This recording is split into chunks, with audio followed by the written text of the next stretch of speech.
Evening, everyone. No pressure, right? None. Zero. Look, I gotta get this off my chest because nobody talks about it.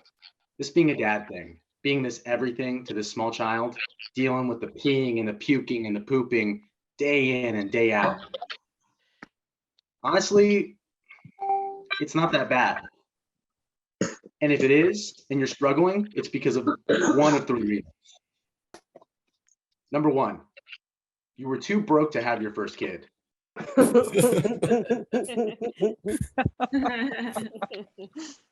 you want a kid or a retirement fund? You know, at the end of the day, I mean, there are easier ways to get food stamps and $10,000 off your community college loans than having a kid.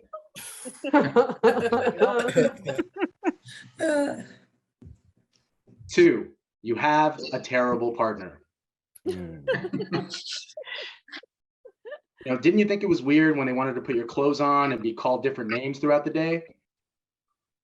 And how about that picture, that laminated cutout picture of Jeffrey Epstein on their wall? Oh Next to my their family pictures. Do you think that was weird? I mean, I thought that was weird. Or three, you are the terrible partner. Like my dad.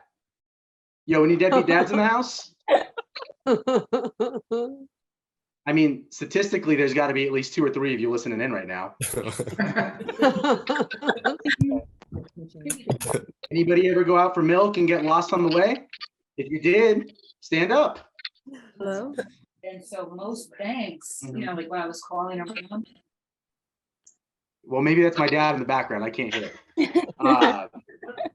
No, but really, I mean, if you thought it was harder to cross state lines and change your identity than to change a diaper, you need to stand up right now.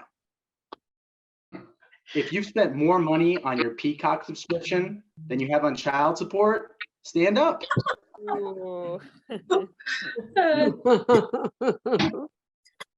Nobody's standing up.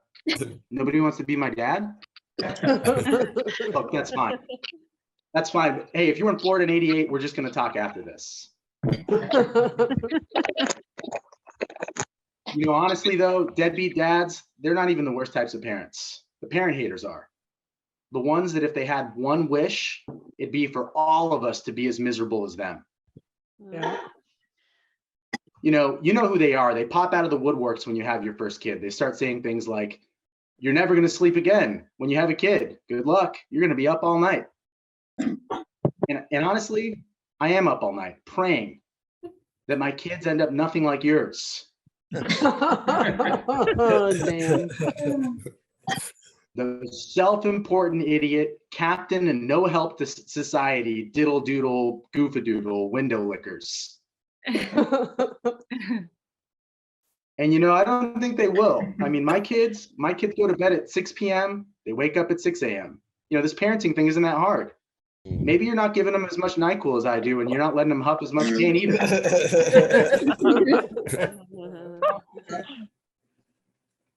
Maybe you're just a terrible parent, like my dad, or a terrible partner, like my dad, or a terrible babysitter, like Jeffrey Epstein.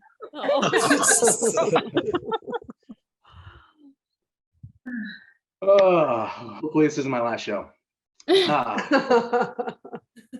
Nope. Speaking of terrible babysitters, how about Osama bin Laden? All right. You know, every time, you know, he always comes to my mind every time my wife and I start thinking about stuff in the muffin, or as other people would call it, giving the dog his bone.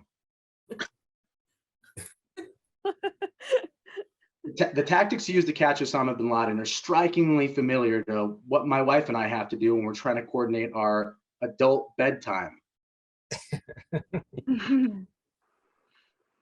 You know, the United States had the most sophisticated spy networks in the world to identify the location of Osama bin Laden. Me and my wife, we have the baby monitor. Yeah, crickets, I hear you. No. Special forces spent weeks. Special forces spent weeks doing mock insertions to prep for the Bin Laden raid. Their goal: capture or kill Osama bin Laden. I spent weeks memorizing where all the light switches were in my house. My goal: insertion by any means necessary.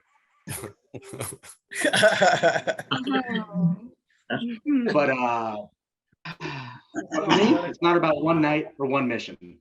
I can do it every night for every mission, missionary or not. And worst comes to worst, if somebody could just turn off their mic though, but worst comes to worst, if it doesn't work out, I can always get my driver's license, I can get my registration, and I could go out for some milk and just start a new family. Oh, damn. Okay, that's all I got. Other beyond that, CQ. How old were you in '88? All right, You ever been to that's Miami? enough from Stephen. We've got enough. Give it up for Stephen, everybody.